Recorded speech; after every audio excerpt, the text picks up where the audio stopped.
사무엘하 세 번째 시간입니다.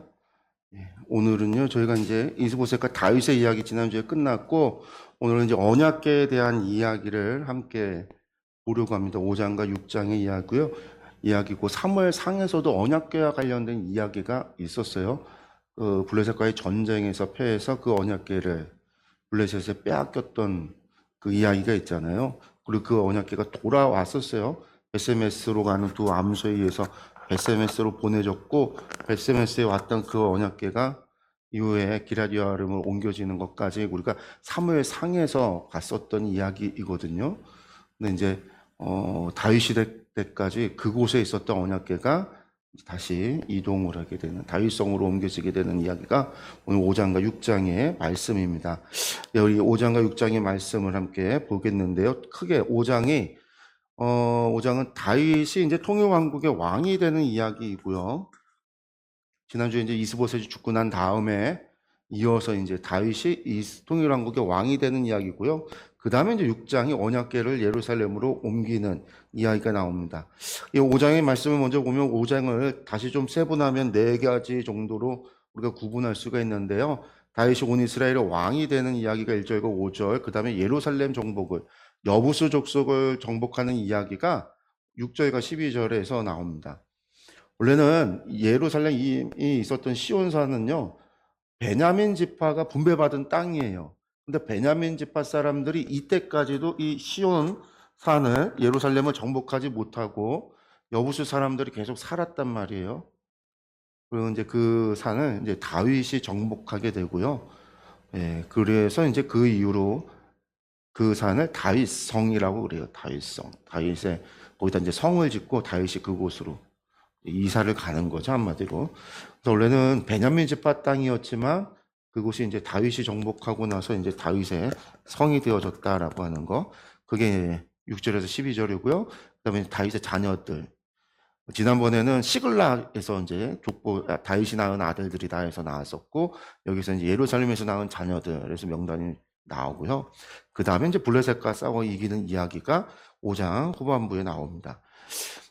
다들 다 의미들이 좀 있어요. 우리가 좀 들어가서 말씀과 함께 보겠습니다. 이스라엘 왕이 되는 이야기인데요. 이스라엘 모든 지파가, 그래서 이스라엘 모든 지파 하면 유다 지파를 제외하고 이 12지파 가운데 나머지 지파들 다 이야기하는 거죠. 그 모든 지파가 헤브론에 이르러 다윗에게 나와 이르되 보소서 우리는 왕의 한 골육이니이다. 전에 곧 사울이 우리의 왕이 되었을 때에도 이스라엘을 거느려 출입하게 하신 분은 왕이셨고, 여호와께서도 왕에게 말씀하시기를 내가 내 백성 이스라엘의 목자가 되며 내가 이스라엘의 주권자가 되리라 하셨나이다 하니라. 헤브론은 유다 지파의 수도와 같은 곳이 헤브론이에요. 그러니까 그곳으로 이스라엘 모든 지파들이 지금 올라와서 다윗을 왕으로 삼으려고 하는데, 우리 여기서 이제 보는 거죠. 다윗이 이 12지파, 이 나머지 지파들을 정복해서 발 아래 굴복시킨 게 아니라 스스로 이들이 찾아오게 만들었어요. 이게 다윗이 다른 점이죠. 다른 사람들과 참 차별점입니다. 왜냐면 끝까지 우리가 지난주에도 이스보가의 전쟁에서도 봤지만 전쟁을 피하려고 하는 다윗의 모습도 있었고, 항복했을 때 선대해주는 그런 화합을 통해서, 그래서 어떻게든 전쟁과 피 흘림이 없이 이스라엘을 하나로 만들고자, 하나님의 백성들을 다스리고자, 하나님의 나라를 세우고자 하는 다윗의 모습들을 우리가 봤었단 말이에요. 그러니까 그 결과가 이제 나오는 거예요. 이때가 이제 왕이 기름 부음 받은 지, 어려서 기름 부음 받은 다음에 이때까지 약 15년 정도 시간이 흐른 거고, 헤브론에서 왕이 돼서는 7년 반의 시간이 지난 거고, 그러니까 그 시간이 오랜 세월을 기다려서 이제 정말로 사람들이 찾아와서는 다윗을 왕으로 세우려고 한단 말이에요. 근데 이때 와서 이스라엘 지파들이 하는 얘기가 그거예요. 그 전까지는 뭐 하다가 이제 와서 좀 그렇잖아요. 그러니까 이제 와서 하는 얘기가, 우리는 왕의 한 골육입니다. 골육입니다. 살과 뼈. 우리는 하나입니다. 한 형제입니다. 근데 이건 그것을 또 더 넘어서는 이야기예요. 창세기에 보면은 아브람이 하와를 처음 봤을 때, 이는 내 살 중에 살이요 내 뼈 중에 뼈다라고 할 때 사용했던 말이에요. 그 언어가, 그 말을 여기서 우리는 왕이 한 골육이다라는 표현이 그거예요. 너와 우리는 하나다라는 의미죠. 하와를 아담의 갈뼈로 만들었잖아요. 그래서 아담이 보고 내 뼈 중에 뼈요, 살 중에 살이다. 너와 나는 다르지 않다라고 하는 그런 하나다라는 표현이었는데, 이스라엘 지파들이 와서 하는 얘기가 우리는 한 형제요가 넘어서서 우리가 이스라엘 야곱의 후손입니다라고 하는 그런 걸 넘어서서 우리는 당신과 우리는 하나입니다. 그런 표현이에요.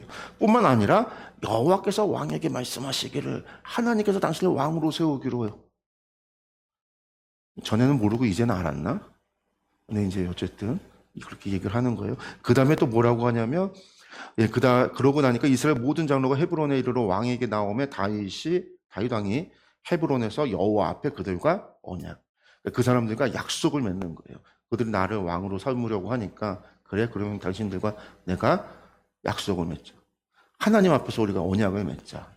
그래서 백성들과 그 다른 12지파와 언약으로 약속을 삼아요. 어떤 약속인지는 나오지 않죠. 근데 언약을 맺었다라는 거. 그러고 나니까 그들이 다윗에게 기름을 부어서 구별했다라는 거예요. 당신은 이스라엘의 왕입니다. 그때 다윗의 나이가 30세의 왕위에 올라서 40년 동안 다스렸다라는 게 헤브론에서 왕이 된 그때가 30세라는 얘기예요. 그때부터 40년 동안 다스렸다. 이미 7년 반 지난 거죠. 7년 반은 지난 때입니다. 그래서 헤브론에서 7년 6개월 동안 유다를 다스렸고, 예루살렘에서 33년 동안 온 이스라엘과 유다를 다스렸더라라는 거예요. 보면은요, 이 역대기에 보면은요, 제가 이제 사무엘서 이야기할 때였나? 역대기 이야기할 때 역대기 특징에 관한 것 가운데 설명을 예전에 드렸는데, 온 이스라엘이라고 하는 이야기가 이스라엘의 반복이 돼요, 반복이.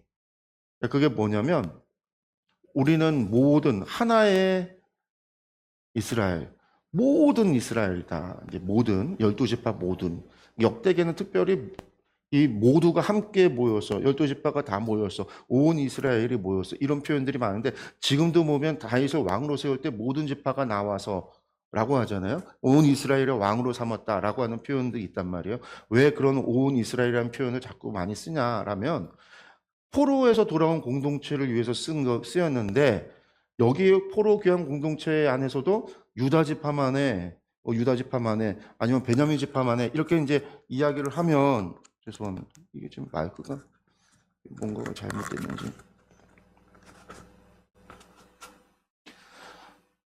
갈라치기밖에 안 되잖아요. 그러다 보니까, 안 그래도 유다 지파나 베냐민 지파가 많았고, 나머지 지파들은 북이스라엘 멸망할 때 포로로 잡혀갔다 돌아왔고, 원래 있었던 사람들은 사마리아인이라고 배척받고 있고, 소수의 사람들만 돌아왔는데, 그 사람들이 그냥 이걸 갖다가 나눠버리고 너와 나를 갖다 구분을 짓고 우리는 유다야만 이런 식으로 나가면 소외될 수밖에 없잖아요. 그러니까 포로 귀한 공동체의 모든 사람들을 우리가 다 하나님의 하나 된 하나님의 백성이다라고 하는 것을 표현하기 위해서 사용됐던 말이 바로 온 이스라엘이라고 하는 거예요. 그래서 이스라엘을 부를 때 온 이스라엘, 모든 이스라엘은 다 하나님의 백성이다. 그럼 모든 이스라엘이 누구냐가 되죠. 누구냐? 누가 온 이스라엘에 들어올까요? 제2성전기 때 누가 온 이스라엘에 들어오냐면 할례와 안식일을 지키고 음식 규례를 지키는 사람입니다. 근데 그 중에 첫 번째가 할례 받은 사람. 그래서 그 사람들은 할례 받은 게 하나님의 백성인 거예요. 할례가 그 구원이에요. 구원이 아니라 구원은 이미 받은 거죠. 이미 태어날 때부터 아브라함의 후손으로 태어났으니 구원을 받은 건데, 어쨌든 그 할례를 받은 게 증표예요. 그 증표의 확증이 자신들의 고백에 안식일을 지키는 것을 통해서. 이게 플러스하면 이제 음식 하나 더 들어가는데, 가장 중요한 두 가지가 그래서 할례와 안식일. 그게 나와 이방인을 구별하는 거예요. 안식일을 지키는 게 이방인과 우리를 구분하고, 할례를 받는 게 이방인과 우리를 구별하는 거예요. 세상 사람들과 하나님 백성을 구별해요. 그래서 온 이스라엘에 들어오는 사람들이 누구냐? 할례와 언약. 그러니까 안식일을 지키는 거. 그게 중요한 거죠. 근데 이것을 위해서 온 이스라엘 위해서 다윗을 왕으로 세울 때, 이걸 통해서 그러니까 이 온 이스라엘이라고 하는 키워드를 사용하는 이유가 뭐냐? 그러니까 지리적 혈연적 범위를 넘어서 영적 통일체를 세우기 위해서. 그러니까 포로된 사람들 상관없어요. 피도 상관없어요. 모두가 하나다라고 하는 그런 사상을 주입하기 위해서, 가르치기 위해서, 그 다윗 언약의 정당성을 확보하기 위해서. 그래서 다윗은 온 이스라엘이 함께 약속을 맺고 다윗을 왕으로 세운 거예요. 우리 조상들이 온 이스라엘 지파가 다. 예배 공동체 회복이라고 하는 거, 하나님 안에서, 하나님 앞에서 이루어진 제2성전기가 땅도 없고 페르시아나 제국의 속국으로 계속 있었으니까요. 그 사람들이 나라라고 하는 개념이 뭐가 나라고 뭐가 하나님의 백성이냐라고 이야기할 때 오늘날 현대 국가의 개념은 뭐예요? 영토가 있어야 되고 백성이 있어야 되고 주권이 있어야 되나요? 뭐가 있어야 되나? 하여튼 뭐 3대 요소에서 우리 사회 시간에 배웠던 것 같은데 초등학교 때인가 그때 뭐 국가의 3요소 그런 걸 얘기를 해요. 근데 그건 이제 근대 국가론이고 이스라엘에게 있어서 하나님의 나라가 제2성전기 때는요. 땅도 아니고 국가 체계도 아니고 주권도 아니에요. 여기 다 페르시아가 다스리는 황제의 나라니까. 혹은 헬라의 나라고 로마의 나라니까요. 그러니까 이스라엘 사람들이 갖고 있는 정체성은 성전에서 하나님을 예배하는 신앙 공동체가 이스라엘이다. 하나님을 예배하는 신앙 공동체는 모두 온 이스라엘 가운데 들어온다. 회당에서 예배를 드리건 성전에서 예배를 드리건 하나님을 예배하는 사람들이 이스라엘이다가 되는 거죠. 그 이스라엘의 예배를 언제 드려요? 안식일에 드리니까. 그러니까 이게 예배 공동체의 회복을 이게 이제 포로 후기 제2성전 시기 때의 하나의 신학적인 주제였거든요. 그래서 붕괴된 정체성과 하나의 질문이 이때 있었다. 그 질문이 뭐냐면 우리가 여전히 하나님의 백성인가? 백성의 의미를 다시 정립을 하는 거예요. 약속의 땅을 잃어버렸는데 어떻게 하나님의 백성인가? 땅은 없어도 하나님 예배하면 된다. 땅이 없어도 우리는 하나님과의 약속의 증표인 할례를 했다. 안식일을 지킨다. 이러한 것들이 있다라는 거죠. 그러니까 그런 것들을 우리가 이제 이 제2성전기 시대 때 보게 되어지는 것들이에요. 그 다음에 이제 온 이스라엘의 신학적 재정이라고 했는데 이런 부분들이 또 나타나는 거죠. 그래서 예배 공동체가 이스라엘이 모이는 궁극적인 목적은 예배 공동체로 지리적 혈연적 범위를 넘어선다라고 하는 그런 것들이 12지파 갈라지고 막 이러기 다 오지 못하고 흩어져 있는 사람들도 있고 막 그렇지만 그 모든 것을 초월해서 이제는 이스라엘 약속의 땅에 안 들어와 있어도 돼요. 디아스포라 다른 데 끌려가 있어도 돼요. 아직 돌아오지 않고 바벨론에 있어도 돼요. 그런데 그들이 그곳에서 회당에서 하나님을 예배하고 있다라고 한다면 그들이 할례를 행하고 안식일을 지키고 음식 정결 규례를 지키고 말씀을 지키고 있다고 한다면 그 사람도 이스라엘. 세상에 어디에 있던 하나의 이스라엘, 하나님의 백성이다. 그러한 생각이 그러한 사상이 이때 이제 만들어지거든요. 그게 이제 온 이스라엘의 사상이에요. 그래서 성경에도 온 이스라엘이라는 표현들이 그래서 계속해서 이제부터 나오기 시작을 하는 거고. 하나님의 언약이 다윗과 맺은 언약, 다윗이 주었던 언약에 대한 이야기들이 강조고 정통성이 이야기가 되는 거고요. 그다음에 이제 왕이 되는 세 가지 과정이라고 했는데 아까 제가 말씀드렸던 거예요. 그러니까 세 가지 우리는 왕의 골육입니다. 여호와께서 말씀하시기를 하나님의 주권과 약속의 성취, 헤브론에서 세웠던 언약, 이들과의 언약에 대한 건데 혈연적 유대감과 사랑의 동행이라고 했는데 뭐 이게 창세기 2장이 아담과 하와를 향한 고백, 그것이 하나의 당신과 우리는 끊어질 수 없는 분리될 수 없는 하나다라고 하는 것, 그리고 그것이 하나의 사랑의 관계로서의 관계다. 그리고 이제 그리스도를 예표한다라고 그러고요. 그 다음에 두 번째가 여호와께서 말씀하시기를 우리가 왕을 세우는 게 아니라 이스라엘의 왕은요 하나님이 세우시는 거. 인간의 역사가 민심이 아니라 이전에 백성의 마음 이전에 뭐가 있었다? 하나님의 마음, 하나님의 뜻이 있었다. 천심이 있었다. 그게 더 중요하다라는 거예요. 사울이 아무리 애쓰고 노력해도 이스보셋이 아무리 발버둥 쳐도 하나님의 뜻이 먼저라는 거예요. 사람들의 생각과 사람들의 계획과 사람들의 뜻보다 그 이전에 하나님의 뜻이 있다라는 거예요. 하나님이 사울을 버렸기 때문에 다윗을 다시 바꾸기로 하셨기 때문에 하나님의 뜻에 이루어진다라는 거죠. 이전에 하나님께서 말씀하시기를 왕에게 말씀하시기를 이스라엘의 주권자가 되리라 하셔서 그 말씀 그대로 다윗이 광야에서 도망 다닐 때는요, 이걸 누가 믿었어요? 누가 믿었겠어요? 광야에서 도망 다닐 때는요. 그러나 지나고 뭐 아무도 믿지 않았을지 모르지만, 그래서 다 사울의 편에 섰을지 모르지만 결국은 하나님께서 어떻게 해요? 다윗을 왕으로 세우셨다라는 거. 하나님의 뜻이 먼저 있다라고 하는 걸 보여주고요. 그리고 이제 다윗 같은 경우가 그거죠. 목동으로서 기름 부음 받은 때로부터 이스라엘의 왕으로 등극하기까지가 약 20년, 15년에서 20년 이야기하는데, 이 기간 동안에 다윗이 스스로 왕이 되려고 하지 않았어요. 기회가 있었어도 사울을 죽일 기회가 2번이나 있어서도 안 죽였고, 스스로 왕이 전쟁에서 아브넬로부터 항복을 받고 이스보셋을 죽인 그 2장군이 이스보셋의 목을 가지고 오고 막 그런 일이 있을 때도 다윗은 기뻐하고 즐거워하고, 그런 수를 지름길이 있는데도 그 길을 가려고 한 게 아니라 하나님께서 자신을 왕으로 세워줄 때까지, 스스로의 힘으로 쓰는 게 아니라 하나님의 약속이 있었고 하나님께서 자신을 세워줄 때까지 기다렸던 기간이라는 거죠.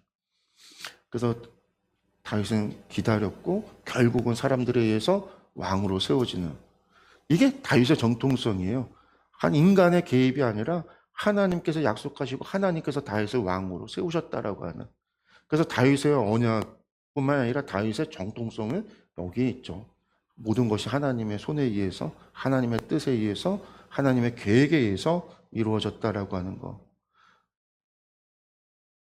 그러고 나서 백성들과의 관계가 일방적인 관계가 아니라, 내가 너희를 그냥 통치하겠다라고 하는 굴림이 아니라 언약을 맺었다라고 하는 건 하나님 앞에서, 나와 당신들이 하나님 앞에서 우리 약속하자라고 하는 거잖아요. 약속은 쌍방간에 당신들이 나에게 무엇을 지켜주고 나는 당신들에게 무엇을 하겠다라고 하는 것을 하나님 앞에서 약속을 한 거예요. 그러니까 쌍방간에 언약적인 관계라는 게 단순히 굴림하고 단순히 지배하는 관계가 아니라 기브앤테이크라는 거죠. 내가 당신들한테 무엇을 해주고 당신들은 나에게 무엇을. 왜 이런 관계가 되냐면, 다윗은 스스로를 뭐라고 생각했냐면 하나님 여호와의 종이라고 생각을 했고, 이 백성은 나의 백성이 아니라 하나님의 백성이라고 생각을 했고, 그래서 하나님, 나가 종이니까 주인이신 하나님의 백성을 내가 잘, 하나님이 주신 사명을 받들어서 주인이 하나님의 백성을 내가 잘 그들이 안전하게 생활할 수 있도록, 다툼 없이 생활할 수 있도록, 그래서 그들 사이에 일어난 시시비비를 잘 가리는 재판관의 역할을 잘하고, 그런 게 왕의 역할이라고 봤단 말이에요. 그래서 솔로몬이 뭘 구하냐, 뭘 줄까 그랬더니 들을 달라고, 이 시시비비 재판을 잘할 수 있도록 들을 길을 달라고 그렇게 요구를 했던 거죠. 그것처럼 다윗은 군림하는 사람이 아니었다. 또 하나, 이제 다윗이 목자였기 때문에 목자로서 백성을 먹이는, 그러니까 백성을 잘 돌보는, 그게 이제 다윗이 가지고 있었던 그런 리더십이었다라는 거죠. 그러니까 이제 이러한 것들을 다윗이 왕이 되어지는 것 가운데서 보여주고요. 이것을 통해서, 이런 걸 통해서 여호와를 예배하는 온 이스라엘이라고 하는 사상이 역대기, 우리가 이걸 역대기 신학 혹은 역대기 사관이라고 하는, 사관들에 의해서 만들어진 역대기 신학이라고 하는데, 그런 신학이 여기서 역대기에 보면 나오는 거예요. 이게 역대기. 제2성전기 때 나왔던 문서들 가운데 온 이스라엘이라고 하는 사상이 만들어지는 거죠.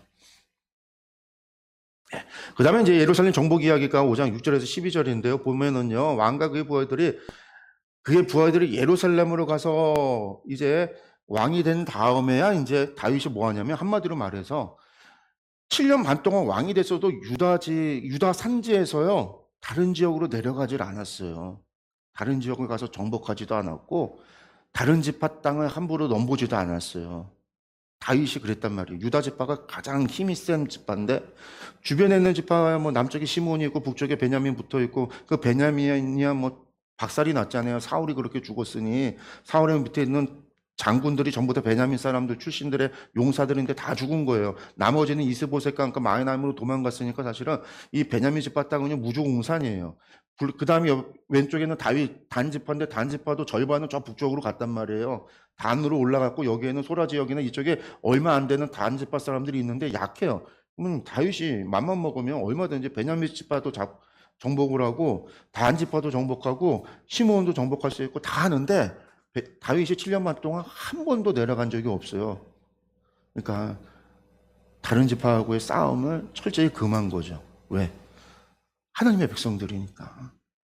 그게 이제 다윗의 방침인데, 왕이 돼서는 어떻게 했냐? 베냐민을 먹으러 간 게 아니라 저 베냐민 땅에 여전히 지금도 살아서 있는 여부수 족속, 그들을 몰아내기 위해서 다윗이 간 거예요.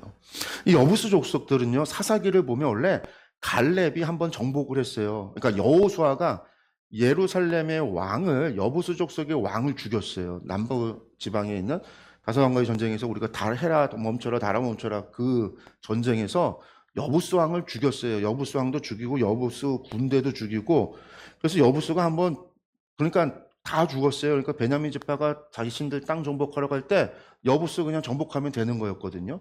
그러니까 여호수아가 한 번 죽였고, 그 다음에 갈렙이 헤브론으로 올라가서 아낙 자손과 싸우려고 헤브론으로 올라갈 때 가는 길에 여부수가 있었거든요. 그때 여부수 사람들이 또 있으니까 갈렙이 가서 또 여부수를 갖다 정복해서 불지르고 다 태워버리고 정복해서 부숴버리고, 그리고 헤브론으로 갔어요. 사사기에 읽어보면.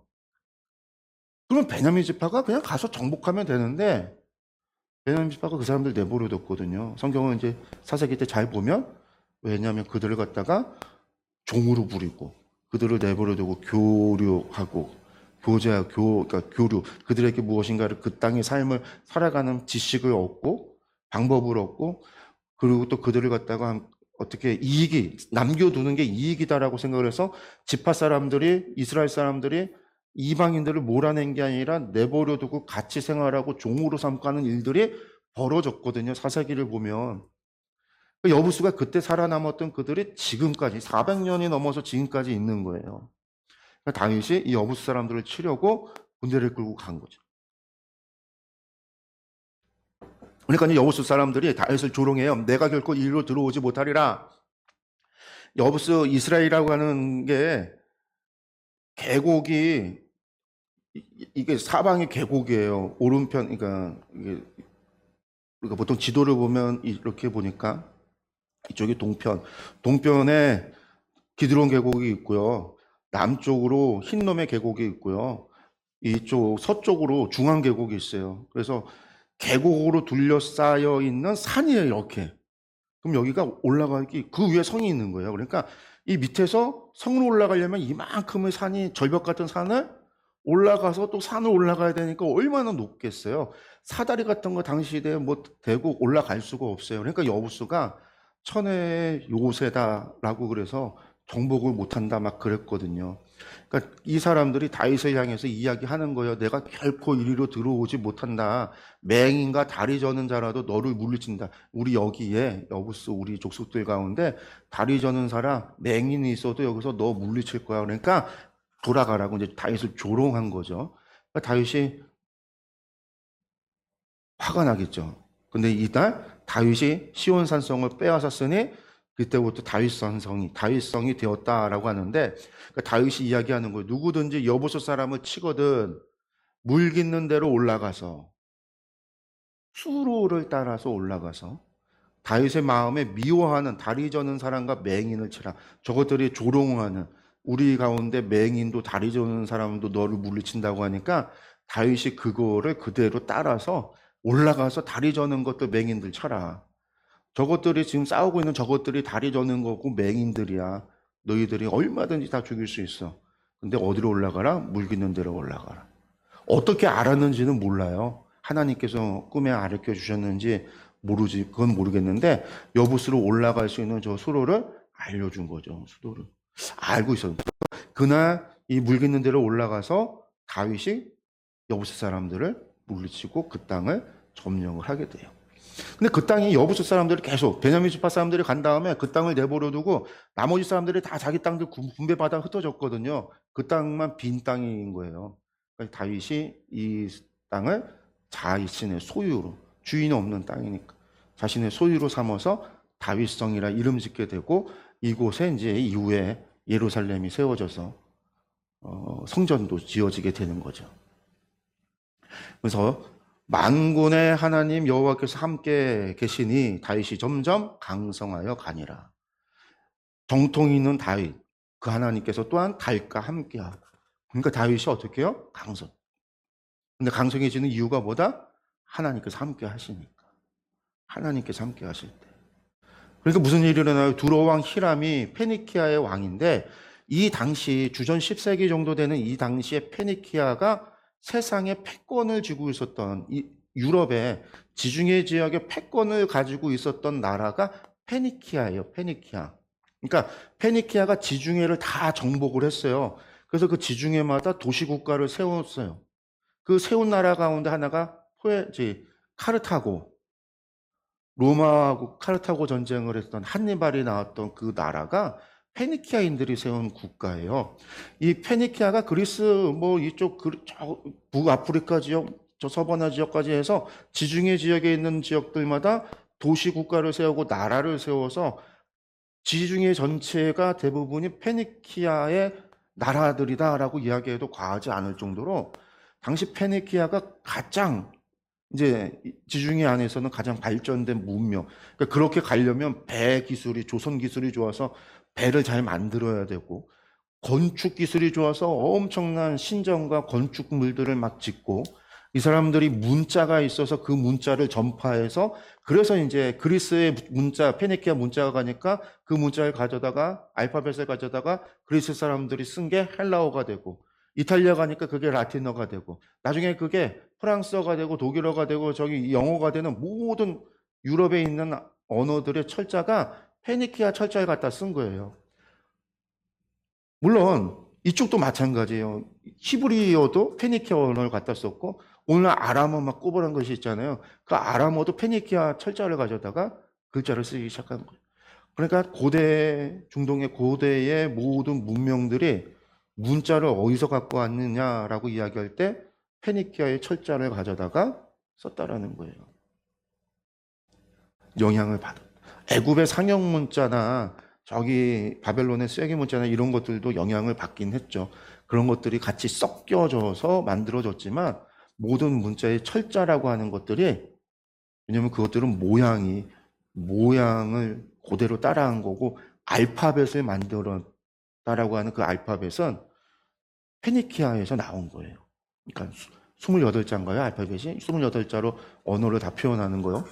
뭐 24자로 언어를 표현하듯이 우리는 가나다라, 아야, 어여, 오요 이걸로다가 모든 글자를 표현 문자로 표현하잖아요.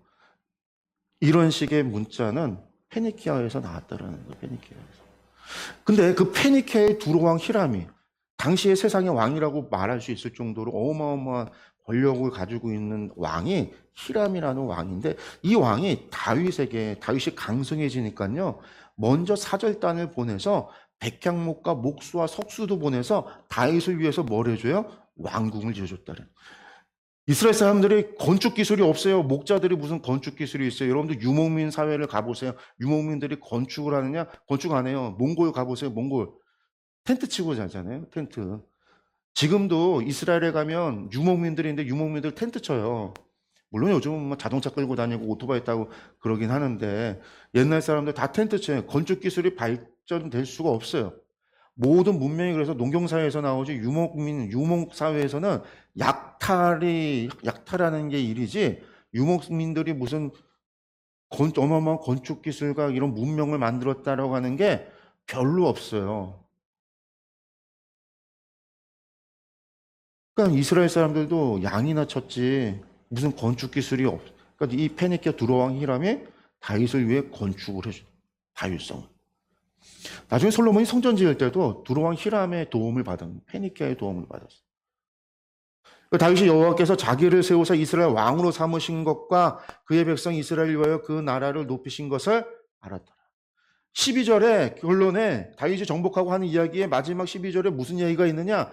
이런 일들이 일어났는데 다윗이 이것이 내 힘이었더라, 그렇게 알았더라가 아니라, 이 모든 일이 내가 잘나서 얻어낸 일이다가 아니라 하나님께서 하신 일이다라고 하는 것을 다윗이 야다했다라는 거예요.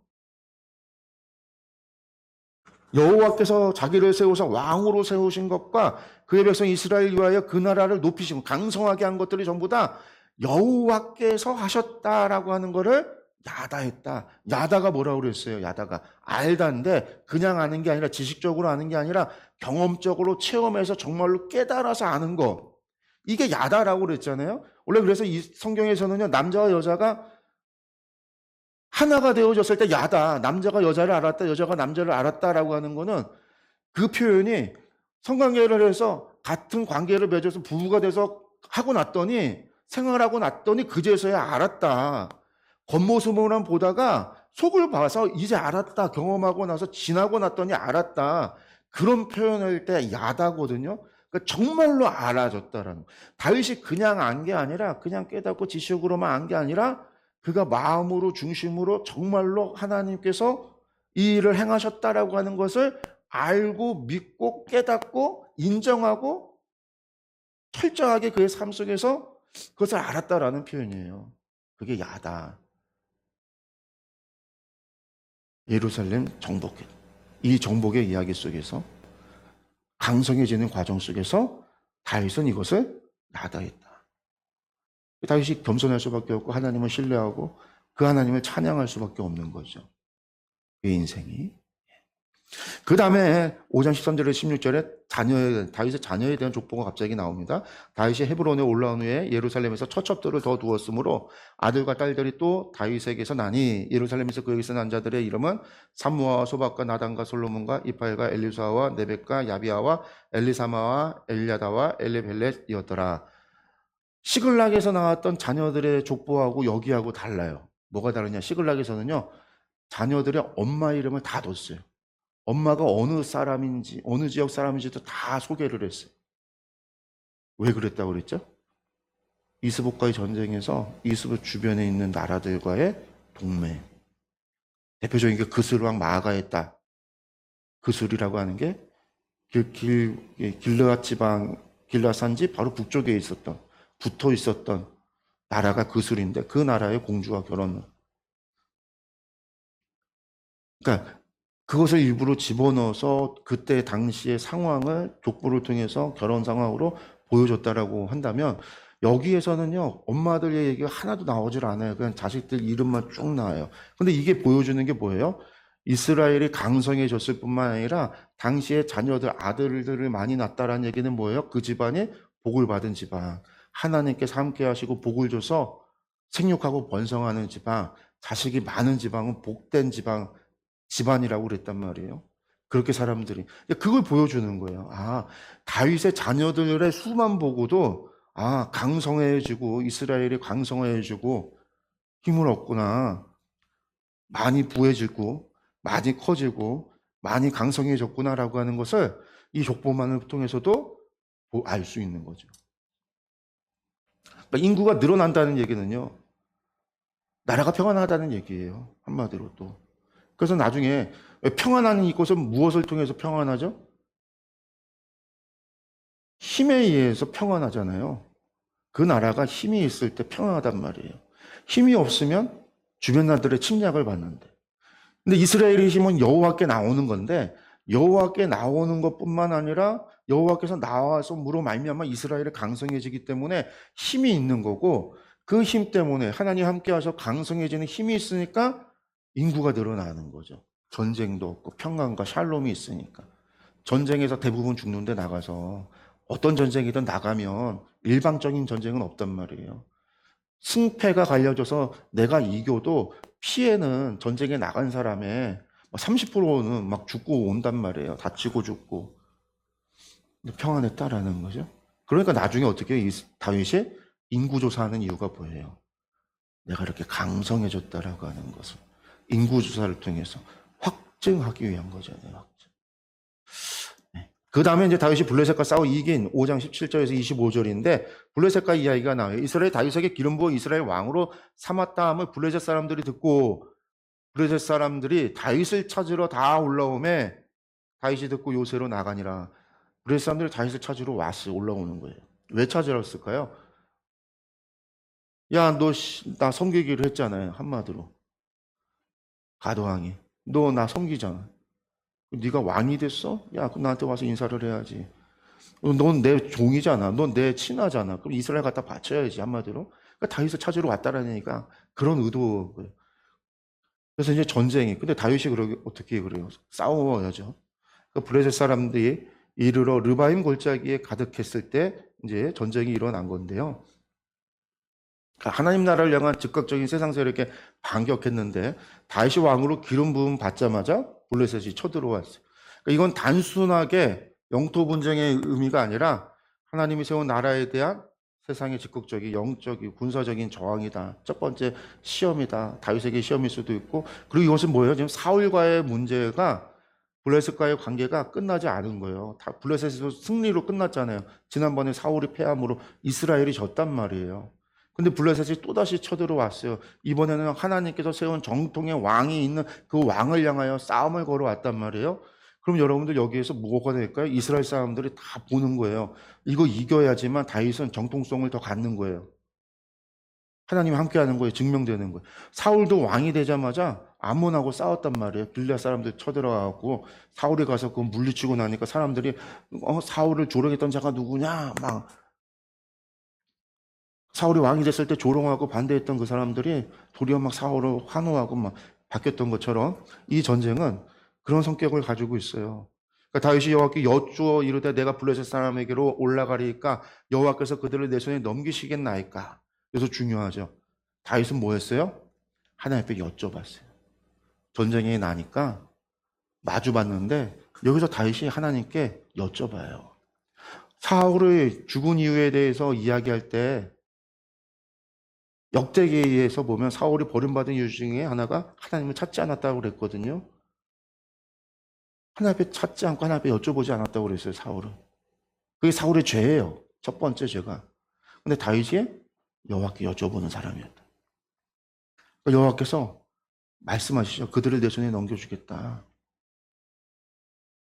반드시 내가 블레셋 사람들을 내 손에 넘겨주겠다. 그러니까 다윗이 부활벌하심에 이르러 거기서 그들을 치고 다윗이 말하되 여호와께서 물을 흩음같이 내 앞에서 내 대적을 흩으셨다 하므로 그곳 이름을 바알브라심, 바알페라심 했는데 발레했던 게 다윗이 물리쳤다라는 거예요. 파괴했다 뭐 이런 뜻인데 그렇게 불렀다라는 거죠. 그러니까 다윗이 뭐예요? 이스라엘에 진짜 줄 거는 하나님. 하나님 앞에 여쭤보고 내가 왕이니까 내 마음대로가 아니라 내 뜻대로 내 마음대로가 아니라 하나님 앞에 여쭤보고 하나님 앞에 물어보고 했다라는 거예요. 물을 흩은 같이 대적을 흩으시는 곳이 바알브라시 이겼다. 그 다음에 또 거기서 블레셋 사람들이 그들의 우상을 버렸으므로 그것을 치워버렸어요. 그 다음에 블레셋 사람들이 다시 올라와서 르바임 골짜기에 가득한지라 이번에 또 올라왔어요. 또 전쟁이 두 번째. 다윗이 여쭤봐요. 하나님 앞에 여쭤봐요. 그랬더니 하나님 뭐라고 하냐면 그들 뒤로 돌아서 뽕나무 숲의 맞은편에 그들을 기습하되 뽕나무 꼭대기에 걸음 걷는 소리가 들리거든 공격하라. 기다리라는 거예요. 뽕나무 숲에 숨어서 기습을 대비하고 기다려라. 내가 표시 사인을 줄 때까지 기다려라.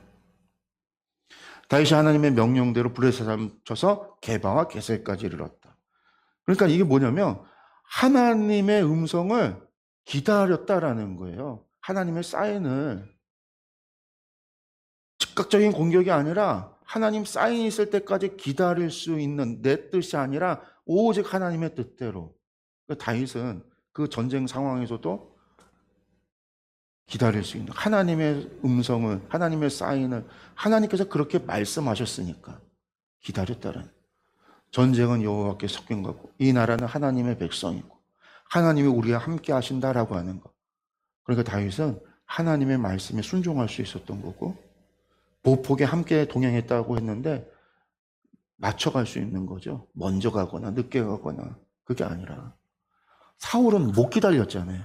기다리지 못해서 제사를 맘대로 그 몇 시간 기다리면 되는데 그 몇 시간은 못 기다려서 자기 마음대로 자기가 제사를 드려 잘못을 했죠. 비교가 되는 거예요.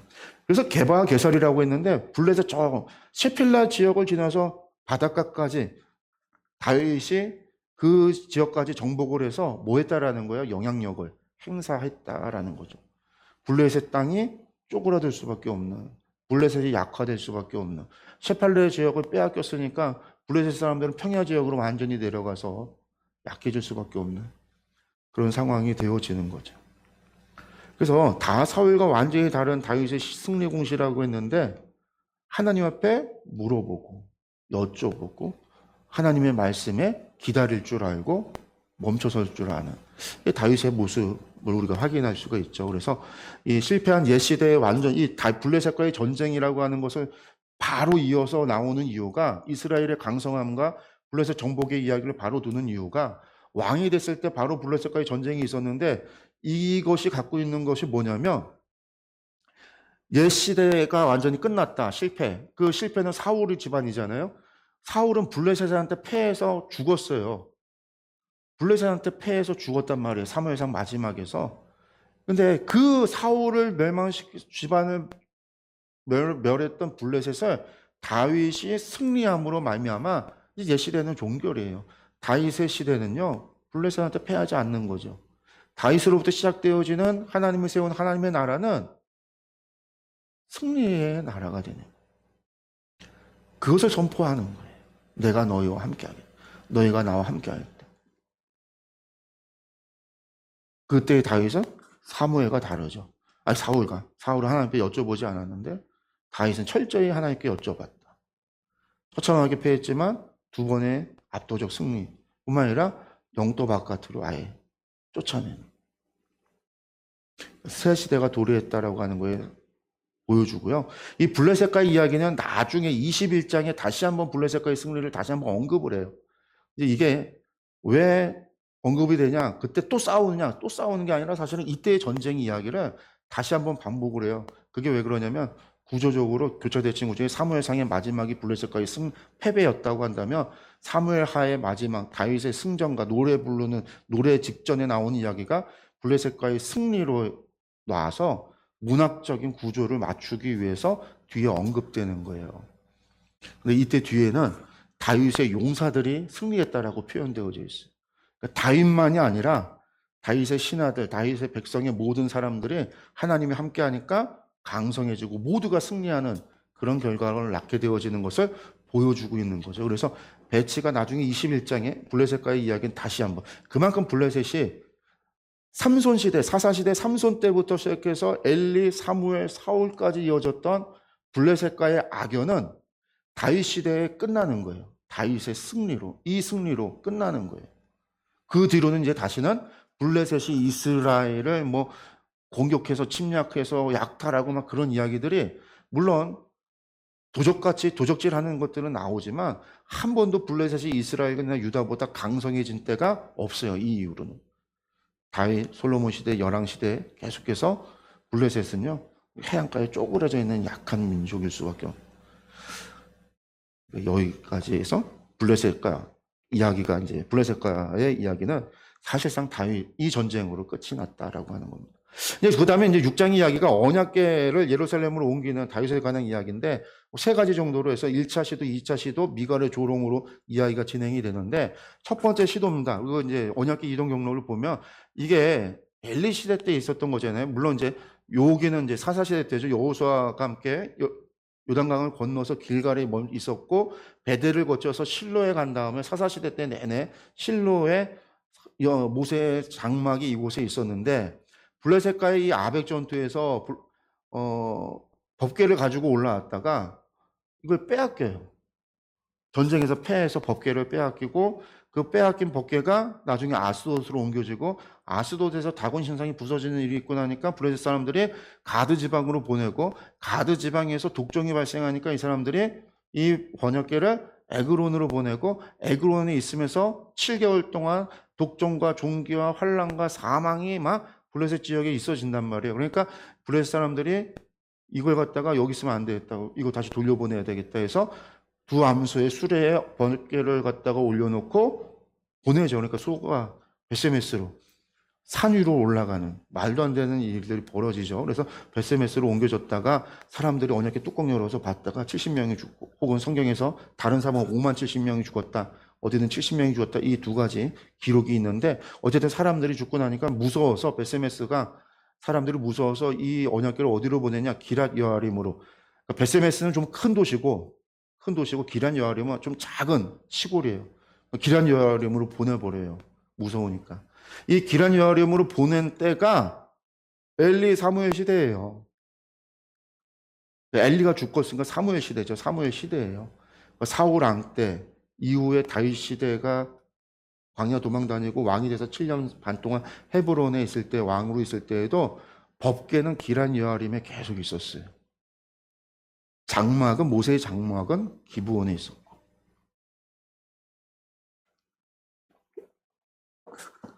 지금 다윗은 이 기럇 여아림에 있었던 언약궤를 다윗성 예루살렘으로 가지고 오려고 하는 거죠.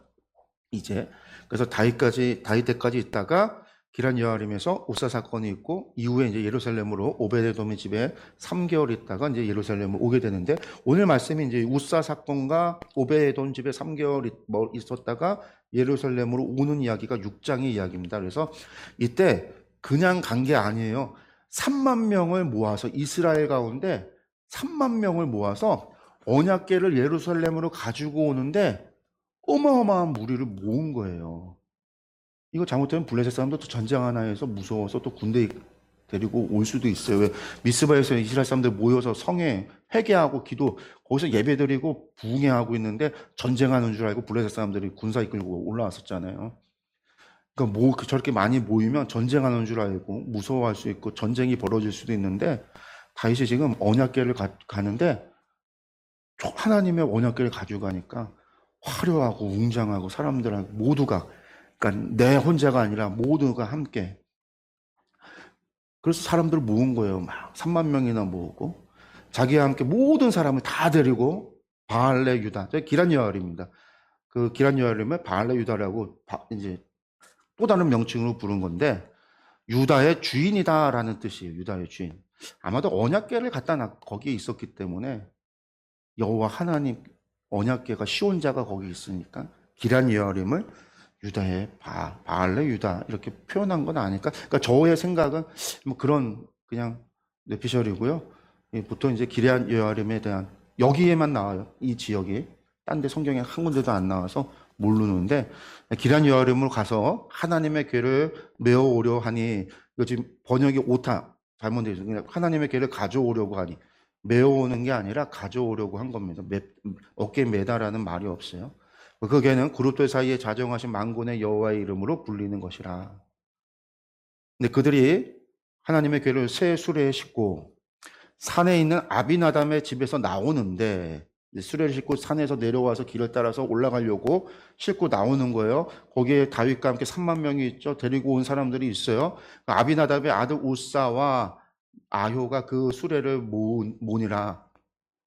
그들이 산에 있는 아비나답의 집에서 하나님의 궤를 싣고 나올 때 아유는 궤 앞에 서고 다윗과 이스라엘 온 족속은 뭐예요? 잣나무로 만든 여러 가지 악기와 수금과 비파와 소고와 앙금과 재금으로 여호와 앞에서 연주하더라.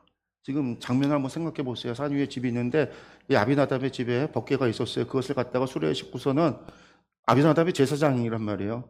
레인이 이 사람들이 이제 데리고 가지고 나올 때 밑에서 3만 명의 사람들이 있고 다윗이 있고 사람들이 다 악기를 가지고 찬양을 하는 거예요. 막 가지를 흔들면서 하나님을 찬양하는 그 장면이에요. 순간이에요. 얼마나 마치 뭐 저희 옛날에 이제 우리나라 뭐 미국 대통령 오면은 막 서울에 그 행가래 하면은 길가에서 사람들이 막 태극기 흔들고 환영하고 막 그런 거 하잖아요.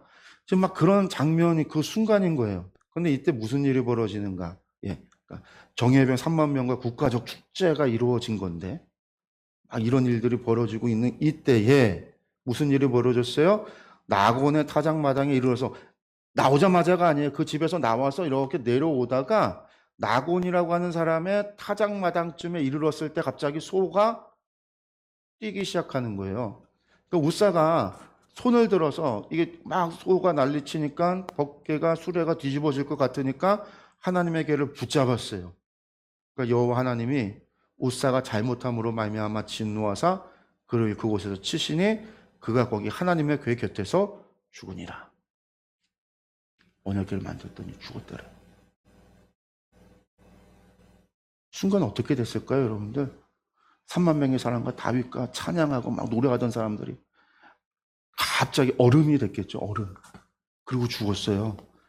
그 중에는 어떤 사람들은요, 베스메스가 떠올렸을지도 몰라요. 다 죽었었는데. 순간 그런 일이 벌어진 거예요.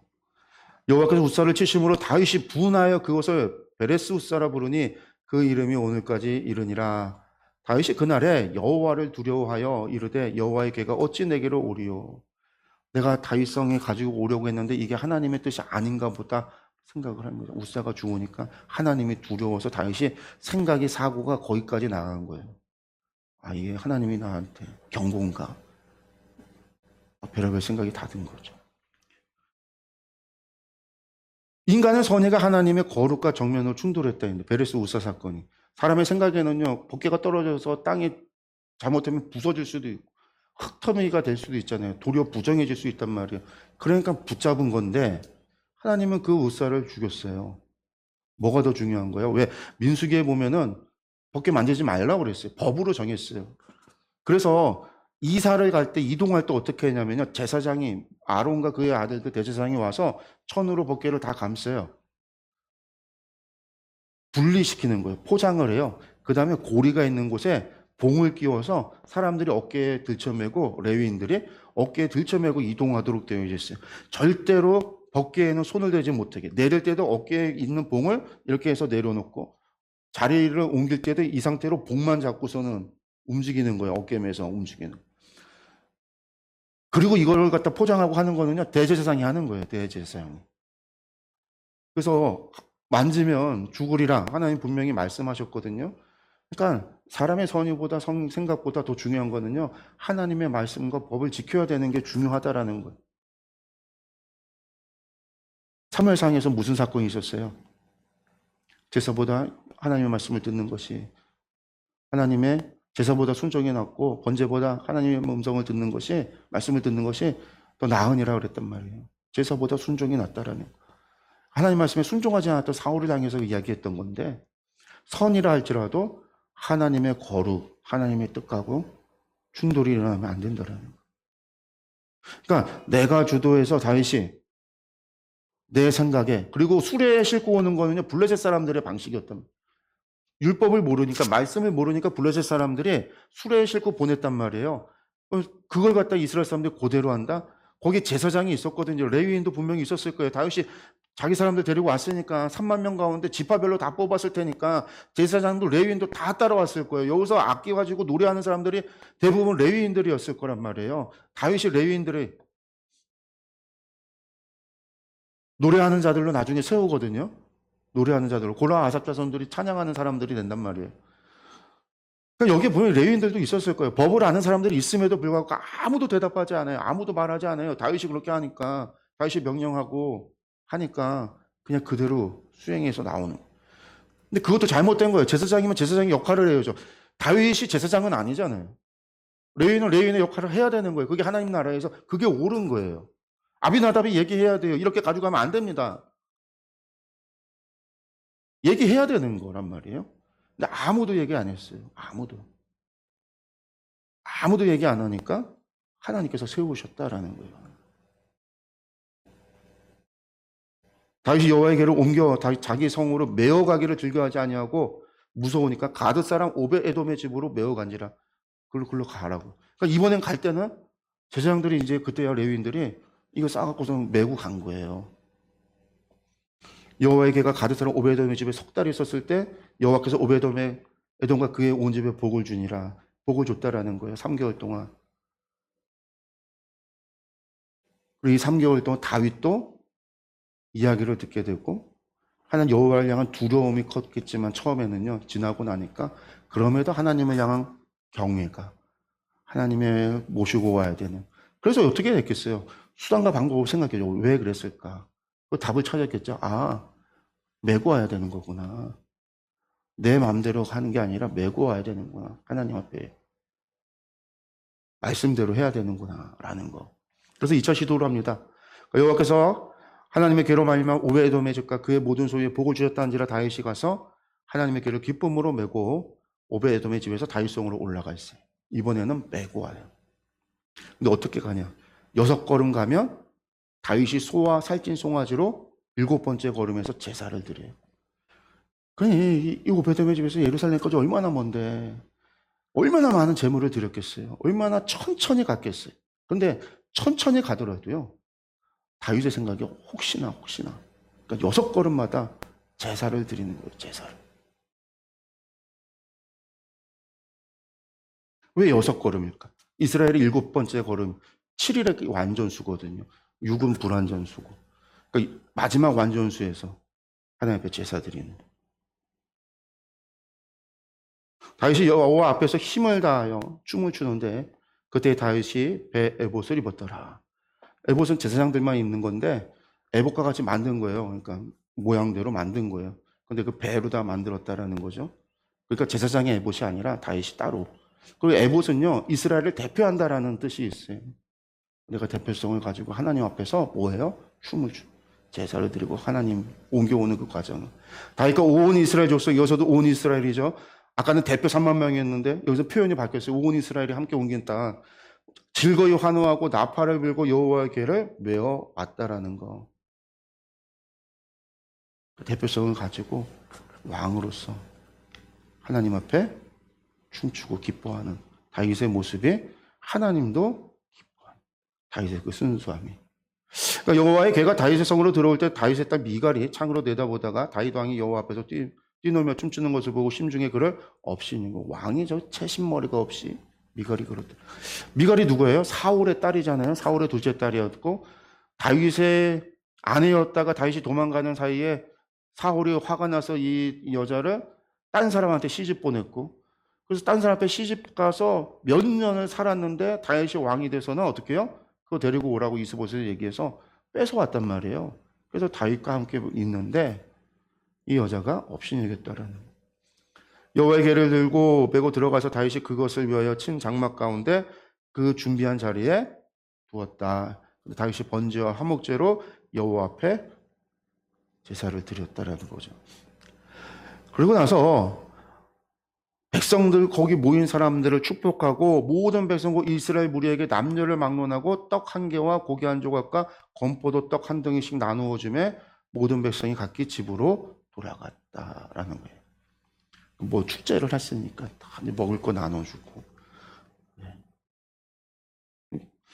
이렇게 잘 옮겨졌는데 미갈이 아까 조롱했던 미갈의 이야기가 마지막에 붙어 있어요.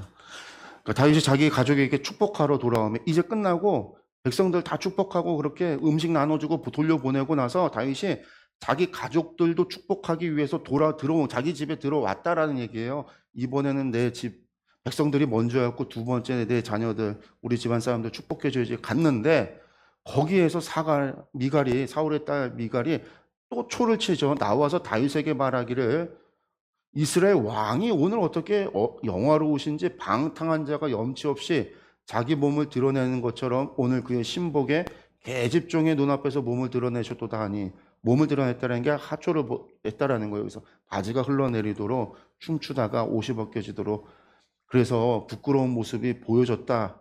그렇게 이야기를 하는 거죠. 그러니까 다윗이 미갈에게 뭐라고 얘기해요? 나는 여호와 앞에서 한 것이다. 하나님 앞에서 내가 한 거다.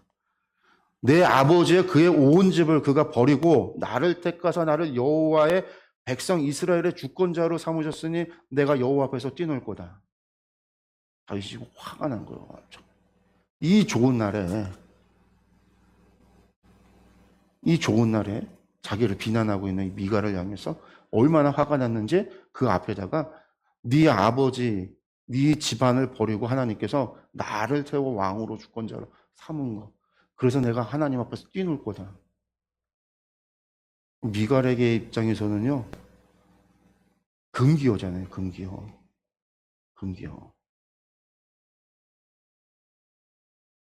근데 미갈의 시선을 본다면 뭐예요? 사울이랑 똑같은 거야. 사람 의식하는. 다윗은 하나님만 보고 있어요. 옷이 벗겨지는지 뭔지 상관없어요. 하나님만 보고 있어요. 하나님만 보고 있기 때문에 그렇게 어린아이같이 기뻐 춤추는 거예요. 막 옷이 벗겨지도록 춤을 췄던 거예요. 근데 미갈은 뭘 보고 있어요? 이게 지금 여종 앞에서 그걸 하고 있는 사람들 앞에서 부끄럽게 남사스럽게 체면 없게 왕으로서의 채신머리 없게 사람 앞에서 미갈은 그렇게 보고 있는 거예요. 이게 사울의 시선이었잖아요. 사람들이 나를 어떻게 볼 것인가? 사람들이 나를 어떻게 평가할 것인가? 사람들로부터 어떻게 해야 내가 인기를 얻고 지지를 얻고 사람들이 나를 계속해서 왕으로 삼을까? 어떻게 하나님이 나를 왕으로 삼으실지 내가 돌아갈 건지를 고민한 게 아니라 사람들이 어떻게 계속해서 다윗으로 안 가고 나를 지지하고 나의 편이 되어줄까를 고민했던 것처럼 이게 사울의 집안, 한마디로 미갈도 마찬가지고 사람의 눈을 의식했지만 다윗은 오직 하나님만 생각. 내가 하나님 앞에서 춤춘 거고 나는 하나님 앞에서 춤을 출 거다. 왕? 그래, 나 왕 세웠는데 나 하나님 앞에서 춤출 거야. 다윗의 이야기인 거예요.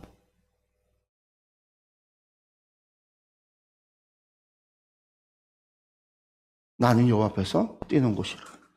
나 왕이 체면머리 없이 춤추다니. 두 가지가 비교되는 거. 이게 이제 미갈, 사울로 대표되는 마지막 미갈의 이야기를 통해서 언약궤가 돌아오는 이때의 미갈의 이야기. 그래서 마지막이 어떻게 되냐면요. 내가 이보다 더 낮아져서 스스로 천하게 보일지라도 내가 말한 바 계집종에게는 내가 높임받으리라. 내가 아무리 천해져도 네가 말한 계집종에게 난 높임받을 거야. 그러므로 사울이 했던 미갈이 죽는 날까지 그에게 자식이 없더라. 자식이 없었다는 얘기는요. 하나님이 주지 않았다라는 말이기도 하고 다윗이 다시는 미갈을 찾지 않았다라는 말일 수도 있죠. 그리고 이것이 갖고 있는 의미가 있어요. 한마디로 말해서 영적 불임과 단절이라고 했는데 다윗이 미갈이 죽는 날까지 자식을 낳지 못함으로 말미암아 어떻게 돼요?